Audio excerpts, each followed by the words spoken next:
This is the Dallas Morning News. It's Tuesday, January 21st. Starting the day off with some clouds, but those will dissipate as the day goes on. It will be a bit cold today with a high of 35 and a low of 25. A warm-up is on the way, though. Beginning tomorrow, highs will be in the 50s the remainder of the week. Here are today's headlines.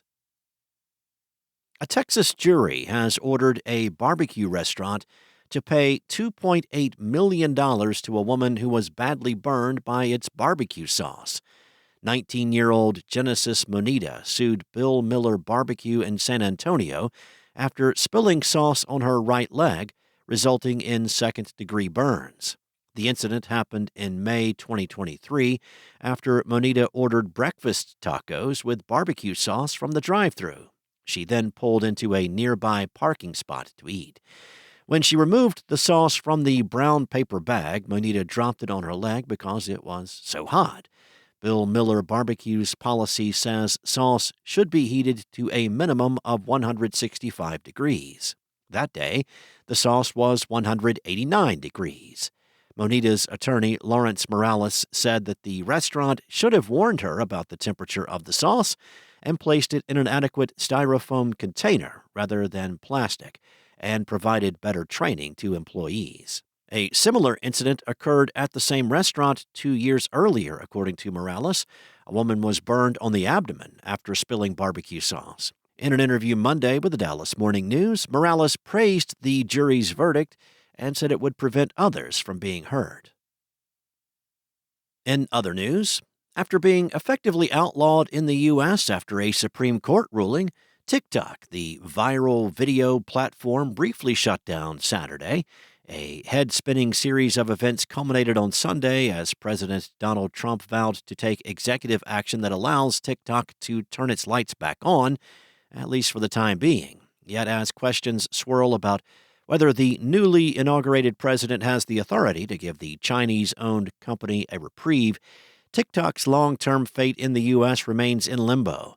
Policymakers continue to view it as a national security threat, and jittery influencers have flocked to TikTok-esque facsimiles to preserve their livelihoods.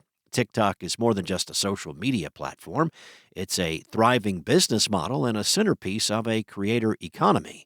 Millions of influencers have their livelihoods tied to the app, which generates billions in revenue and has well over 1 billion global active users.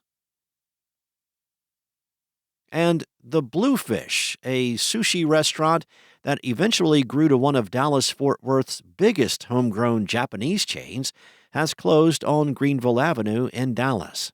After a Dallas Morning News critic wrote a few months after its debut, the restaurant opened at the spot in 1998 as a sake bar modeled after the Cool Kids spots from Los Angeles.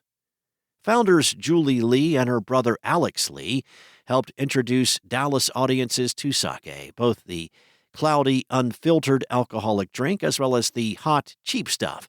The Lees suggested drinking it cold, as experts still do, but a $1 deal on carafes of hot sake quickly made Bluefish on Greenville Avenue a happy hour hotspot. The restaurant opened relatively early in Dallas's relationship with raw fish restaurants, and the Bluefish served a mix of uncooked fish as well as hot dishes like edamame, teriyaki-sauced chicken breast, and a shareable 2-pound fried catfish.